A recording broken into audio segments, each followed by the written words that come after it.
चलिए फिर अब जनपद हरिद्वार को अब पढ़ लेते हैं हम थोड़ा सा। उससे पहले हम अभी रुद्रप्रयाग बागेश्वर पढ़ चुके हैं आज, और हरिद्वार जनपद के कंप्लीट होने के बाद हमारा जो ये जनपदवार जो डिस्कशन है उत्तराखंड का वो पूरा हो जाएगा। फिर हम कल की क्लास में उत्तराखंड का एक विविध डिस्कशन कर लेंगे, जो बहुत सारी चीजें हैं जो इम्पोर्टेंट इम्पोर्टेंट पूछी आती हैं। ठीक है ना, मतलब एट अ ग्लांस जिसको हम बोल सकते हैं या सारांश बोल सकते हैं। राइट। तो कल की क्लास बहुत इंपॉर्टेंट हो जाएगी आप लोगों के लिए, क्योंकि कल कई सारे प्रश्न भी मैं आपसे पूछूंगा। जो कुछ पढ़ाया है अभी तक आपने वो पढ़ना है पूरा, और कल फिर सब कुछ पढ़ करके ही आपने क्लास में आना है। ओके, तो चलिए स्टार्ट करते हैं फिर। जनपद हरिद्वार, तो पहले वही कि जनपद हरिद्वार के संबंध में जो भौगोलिक अवस्थिति है इसकी उसको देख लेते हैं, समझ लेते हैं कि जनपद हरिद्वार कैसे महत्वपूर्ण है, कहाँ पर ये लगता है। तो हरिद्वार को देख रहे होंगे आप लोग, ये हरिद्वार पूरी तरह से आप देख रहे हैं कि उत्तर प्रदेश का ही एक हिस्सा है, ऐसा लग रहा है। अगर हम देखो ना हरिद्वार का जो एरिया है उसको हम अलग कर दें तो मतलब जो हमारा उत्तराखंड है उसका अलग ही नक्शा हो जाएगा बिल्कुल। तो हरिद्वार की कोई सीमा ही नहीं है, सिर्फ उत्तर प्रदेश उत्तर प्रदेश उत्तर प्रदेश, चारों तरफ उत्तर प्रदेश ही इसके दिखाई दे रहा है आपको। ठीक है, तो एक ही शोर में आपको दो जिले दिखाई देंगे, देहरादून और पौड़ी गढ़वाल। तो हरिद्वार की जो सीमा की अगर बात करें तो अंतर्राज्यीय सीमा इसकी हर तरफ से पूरब पश्चिम दक्षिण पूर्ण रूप से उत्तर प्रदेश से लगती हुई है, और उत्तर और थोड़ा सा उत्तर पश्चिम के क्षेत्र में ये पौड़ी गढ़वाल और देहरादून से मिलता है। ठीक है, तो उत्तर में देहरादून है और उत्तर पश्चिम में पौड़ी गढ़वाल है। ठीक है, चलिए अब इसको हम थोड़ा सा इसके बारे में क्या क्या बातें हैं हम इसको देख लेते हैं। देखिए, हरिद्वार को मायापुर भी कहा जाता है। मैंने आपको एक दिन बताया था जब पढ़ा रहा था उत्तराखंड आपको में, तो इसको हरिद्वार भी कहते हैं, हरिद्वार भी कहते हैं। देखो अभी हरिद्वार लिखा हुआ है, हरि मतलब क्या होता है, हरि विष्णु को कहते हैं, तो विष्णु के जो वैष्णव धर्म के अनुयायी हैं जो, वो इसे हरिद्वार कहते हैं। और जो शैव धर्म के अनुयायी हैं वो उसको हरिद्वार कहते हैं। हर लिखा है ना आपका हरिद्वार, ठीक है ना, हर मतलब शिव। ठीक है, तो शैव अनुयायी इसको हरिद्वार कहते हैं और वैष्णव अनुयायी इसको हरिद्वार कहते हैं। ये जानकारी आप लोगों के लिए इंपॉर्टेंट होती है। वैसे ये आपका किसी एग्जाम में ऐसे आएगा नहीं, बट कभी इंटरव्यू वगैरह में आप बैठते तो वहां पर ये पूछे आते हैं क्वेश्चन इस प्रकार के। तो हरिद्वार या हरिद्वार नामकरण के संबंध में लगभग सभी विद्वान एक मत हैं, और यही यह स्थान भगवान बद्रीनाथ और केदारनाथ का प्रवेश द्वार होने के कारण से हो। जो केदारनाथ जाएगा वो शिव का भक्त होगा तो उसको हरिद्वार कहेगा, सॉरी हरिद्वार कहेगा। जो बद्रीनाथ जाएगा तो विष्णु का भक्त होगा उसको वो हरिद्वार कहेगा। ठीक हो गया, ऐसे करके इसको पुराने नाम क्या क्या है इसके देखिए। गंगा द्वार, देवताओं का द्वार, तीर्थ स्थलों का प्रवेश, स्वर्ग द्वार, मायापुर, खांडव वन क्षेत्र, है ना, मोइलो, जो कि हेरसांग द्वारा दिया गया। इसके उत्तर में क्या है, पूरब में क्या है, सब तरफ तो इसके बस उत्तर प्रदेश ही उत्तर प्रदेश में देख रहे होंगे आप लोग। ठीक है, तो उत्तर में देहरादून और पूरब में, अरे सॉरी मैंने आपसे उत्तर पश्चिम बोला था, वो पूरब पश्चिम का क्षेत्र, सॉरी पूरब उत्तर का क्षेत्र है। ठीक है, पौड़ी। ठीक, क्योंकि यहाँ पड़ रहा था ना ये इधर पे, तो ये तो पूरब हो गया ना, उत्तर पूरब का क्षेत्र हो गया है। ठीक, वो बाय मिस्टेक मैंने आपको उत्तर पश्चिम बोल दिया था अभी। इसका देखिए तहसीलें कौन कौन सी, इसमें 5 तहसीलें एक उप तहसील है। हरिद्वार, रुड़की, लक्सर, भगवानपुर और नारसन, ये 5 तहसीलें हैं। और लालडांग एक उप तहसील है। विकास खंड इसके रुड़की, बहाड़, सॉरी बहादराबाद, भगवानपुर, नारसन और लक्सर है। 5 विकास खंड हैं। सबसे इंपॉर्टेंट तो इसकी विधानसभा सीटें हैं जो कि 11 हैं। रुड़की, पिरान कलियर, पिरान कलियर एक बहुत फेमस कह सकते हैं कि तीर्थ है मुस्लिमों का। अभी आगे पढ़ेंगे आप इसमें। ये आपका पड़ता है रुड़की के पास। मंगलौर, फिर है भेल, ज्वालापुर, ज्वालापुर और झबरेड़ा, दोनों एससी सीटें हैं। इसके बाद लक्सर, खानपुर, हरिद्वार, हरिद्वार ग्रामीण, भगवानपुर भी एससी कैटेगरी के लिए रिजर्व सीट है। संक्षिप्त इतिहास का जो है वो देखते हैं। उत्तर प्रदेश राज्य का ये जिला बना पहले, और 97 में इसको मेरठ मंडल से अलग करके सहारनपुर मंडल में सम्मिलित किया गया, और फिर उत्तराखंड गठन के बाद ये उत्तराखंड में शामिल कर दिया गया। ठीक है, तो पहले ये उत्तर प्रदेश का हिस्सा था, उत्तराखंड के गठन के बाद इसको उत्तराखंड में शामिल किया गया है। तैमूर लंग के साथ आए इतिहासकार सरफुद्दीन ने इसको कायोपिल कहा है, कुपिला या फिर कायोपिल के नाम से पुकारा है। ठीक है, आदिकाल में कपिल मुनि का आश्रम होने के कारण इसको कपिल स्थान या कपिला के नाम से ही पुकारा जाता था। फिर अभी अभी बताया था आपको मैंने कि जो चीनी यात्री वेनसांग थे, उन्होंने इसे मोयुरू के नाम से भी पुकारा है। अबू फजल कौन थे बता रखा आपको मैंने, है ना। अबू फजल ने आईन अकबरी में, और आईन अकबरी क्या है बताया है कि अकबर के शासन संबंधी इसमें जानकारियां हैं। सब कुछ पढ़ना है आपको, रिवीजन करना है, अब समय ज्यादा रह नहीं गया है, जितना पढ़ा है सब रिवाइज करते रहो। माया को ही हरिद्वार के नाम से भी जाना जाता है, ठीक है। एक किसने लिखा है, आईन अकबरी ने लिखा हुआ है। फिर है यूरोपियन यात्री टॉम कैरियट ने हरिद्वार को कैपिटल ऑफ शिवा के रूप में संबोधित किया है। तो हरिद्वार को कैपिटल ऑफ शिवा किसने कहा है, तो लिख लीजिएगा आप नाम, Tom chariot. Tom chariot Tom chariot द्वारा इसको शिवा, कैपिटल ऑफ शिवा कहा गया है। तीसरी शताब्दी में पुलत्स्य गोत्र के राजा इसम सिंह ने यहाँ आकर इस शहर को बसाया था। तो इस शहर को बसाने का जो श्रेय किसे आता है, वो इसम सिंह को। और इसम सिंह कौन है, पुलत्स्य गोत्र के राजा है। लिख लीजिएगा, हरिद्वार शहर को बसाने का श्रेय इसम सिंह को जाता है।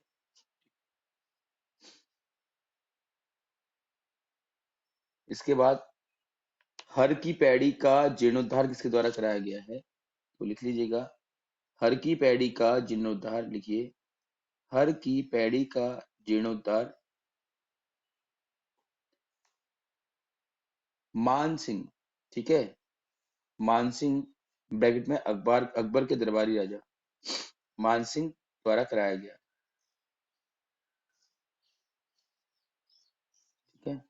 और कौन मुगल शासक है जो कि हरिद्वार में कुंभ की देखरेख में आया था, वो था जहांगीर। लिख लीजिएगा, मुगल शासक जहांगीर 17वीं शताब्दी में कुंभ की देखरेख के लिए उपस्थित हुआ था।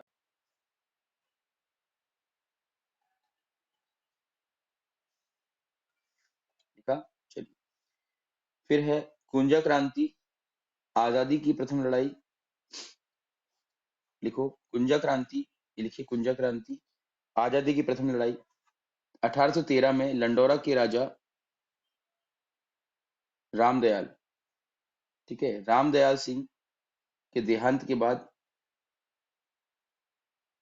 लिखिए, रामदयाल सिंह के देहांत के बाद उनके पुत्र विजय सिंह गद्दी पर बैठे। लिखिए, लिखा आपने, फिर लिखिएगा,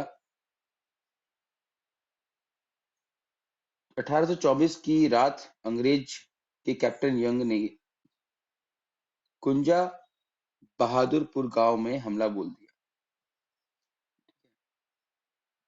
और 152 लोगों को फांसी दे दी। लिखिए, 1824 की रात को अंग्रेज कैप्टन यंग ने कुंजा बहादुरपुर पर हमला बोल दिया और 152 लोगों को फांसी दे दी। लिखा,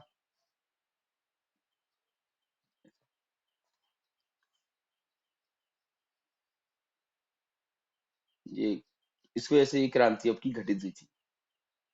हम्म, इसी देश को कुंजा क्रांति भी कहा जाता है। ठीक है, आगे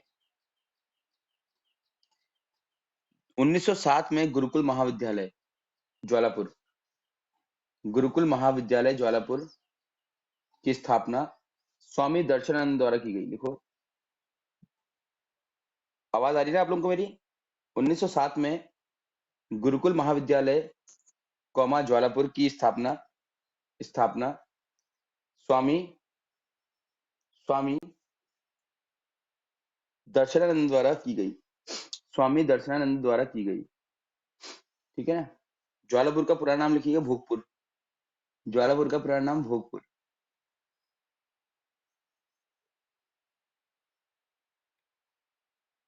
ठीक है। लिखिए, फिर तो और कुछ ऐसे इंपोर्टेंट नहीं, आगे बढ़ते हैं। जिले के प्रमुख स्थल देखिए आप, सबसे पहले तो है माया देवी शक्तिपीठ। माया देवी शक्तिपीठ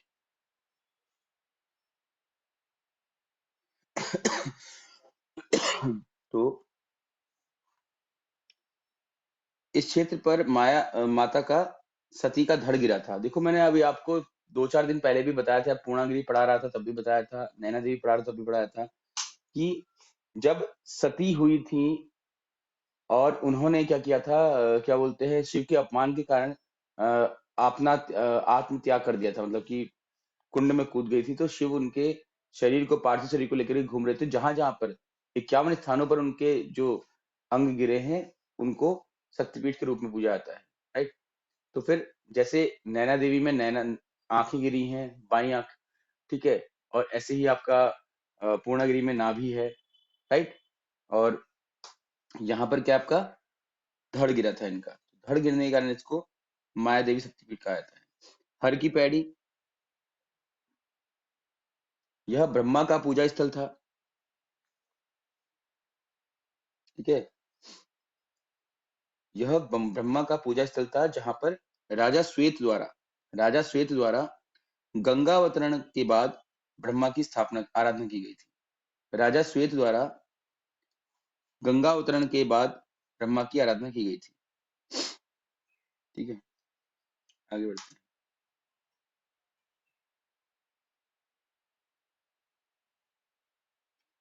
फिर आपका है कुशाव्रत कुशावर्त घाट, ठीक है, इंपॉर्टेंट तो नहीं, ये बहुत इंपॉर्टेंट है, हाँ।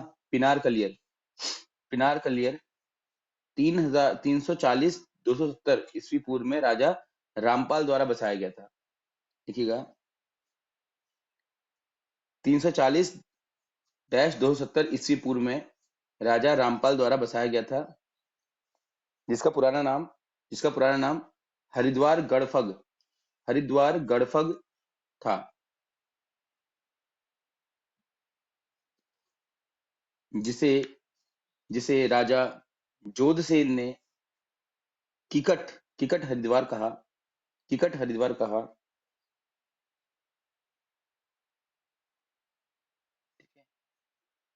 फिर इसके बाद राजा सिकलन ने इसका नाम कटुका देवत कटुका देवत रखा, लिखिए। राजा सिकलन ने इसका नाम कटुका देवत रख दिया। फिर राजा कल्याणपाल ने इसे कलियर नाम दिया, देखिएगा।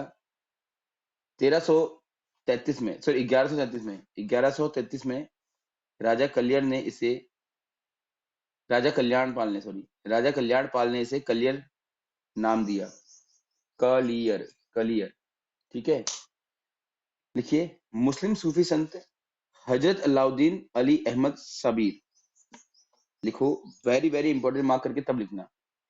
मुस्लिम सूफी संत हजरत अलाउद्दीन अली अहमद साबिर,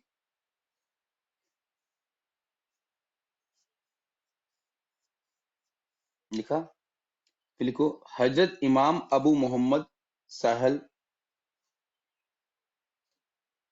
हजरत इमाम अबू मोहम्मद साहिल।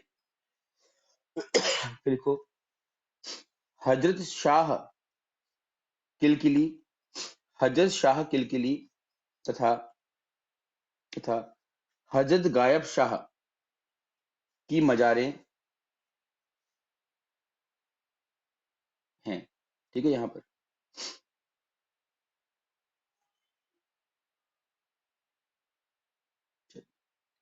तो ये आपको याद रखना है कि पिनार कलियर क्यों इंपॉर्टेंट है, क्योंकि ये मुस्लिमों का एक तीर्थ स्थल टाइप का है। यहाँ पर इतने सारे इनके जो हजरत होते हैं, इनकी मजारे हैं, राइट।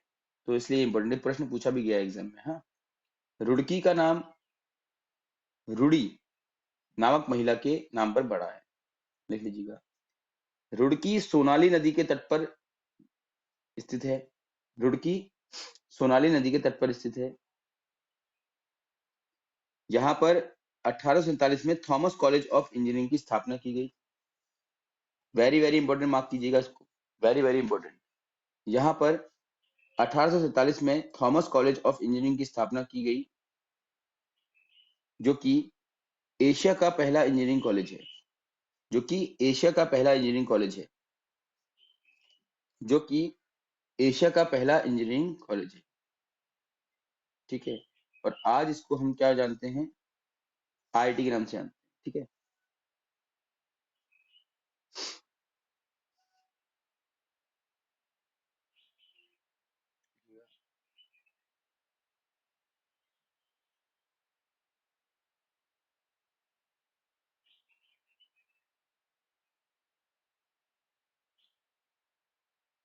फिर है मंगलौर, कोई खास इंपोर्टेंट तो नहीं है मंगलौर, ठीक है।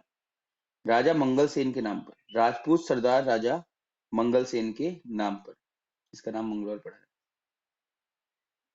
राजपूत राजा, राजपूत सरदार राजा मंगल सेन के नाम, ठीक है।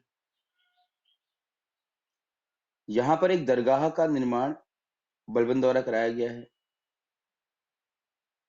यहाँ पर एक दरगाह का निर्माण बलबन द्वारा कराया गया है।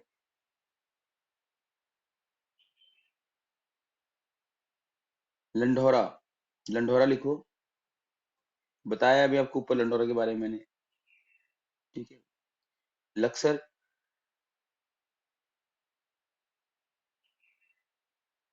अच्छा लंढौरा में लिख लीजिएगा आप कि यहाँ पर बालाजी का मंदिर है, बालाजी का मंदिर है जिसकी मान्यता मेहंदीपुर वाले बालाजी के जितनी ही है। यहाँ पर बालाजी का मंदिर है, बालाजी का मंदिर है जिसकी मान्यता मेहंदीपुर राजस्थान के बालाजी मंदिर के समान ही है।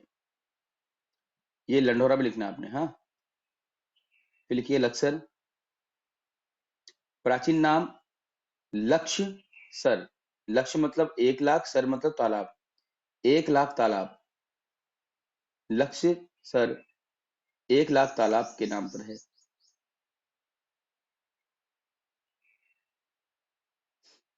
ठीक है। 1885 जब कांग्रेस की स्थापना हुई थी ना, 1885 में यहाँ पर रेल मार्ग बनाया गया था, देखा। लिखिए, अब जो चीजें होती इंपॉर्टेंट है नहीं, झबरेड़ा बिल्वकेश्वर महादेव मंदिर, श्रवणनाथ मंदिर, ठीक है। पारद शिवलिंग, नीलेश्वर महादेव मंदिर, नील पर्वत पर स्थित है, नीलेश्वर महादेव लिख लीजिएगा, नील पर्वत पर स्थित है। कनखल इंपॉर्टेंट है, बहुत इंपॉर्टेंट। कनखल दक्ष प्रजापति की राजधानी थी।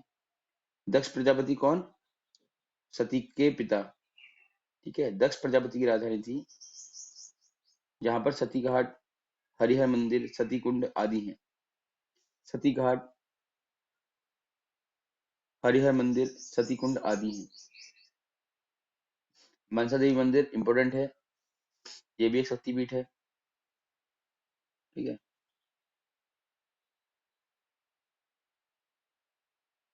चंडी देवी मंदिर, काली माँ का मंदिर, सप्तऋषि आश्रम, ये इंपॉर्टेंट है। सप्तऋषि आश्रम कहाँ है? ठीक है, हर की पैड़ी के निकट है। फिर है नारायणी शिला, चेहड़मल,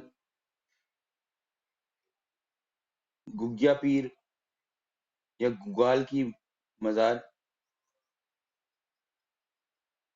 फिर है नौगजा पीर की मजार, शाह विलायत पीर की मजार, जटाशंकर महादेव, दक्षेश्वर महादेव, गुरुकुल कांगड़ी विश्वविद्यालय इंपॉर्टेंट है,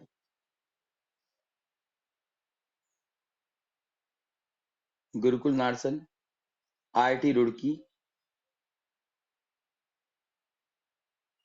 केंद्रीय भवन अनुसंधान, ये तो बता चुका हूँ आपको अंदर में, ठीक है। इनको आप खुद नोट कर लीजिए, पढ़ लीजिए।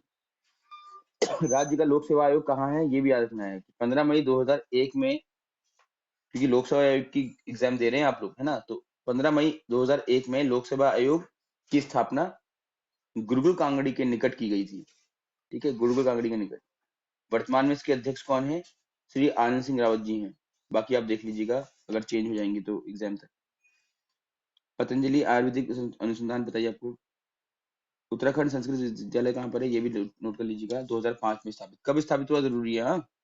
ये सब कब स्थापित हुए हैं ये जरूर नोट करिएगा आप लोग, ठीक है। उत्तराखंड संस्कृत विश्वविद्यालय 2005 में, आयुर्वेदिक विश्वविद्यालय 2009 में, पतंजलि योग डीम्ड विश्वविद्यालय ये 2009 में। तो इनको नोट कर लीजिएगा आप लोग। फिर स्वामी श्रद्धानंद, हीरा बल्लभ त्रिपाठी, श्री राम शर्मा, ताराचंद पाल, श्याम सिंह शशि, ठीक है। इसके बाद महंत घनश्याम गिरी, कमलाकांत बुधगर, ठीक है। ये देख लीजिएगा आप लोग, ठीक है। तो ये आपका हो गया इस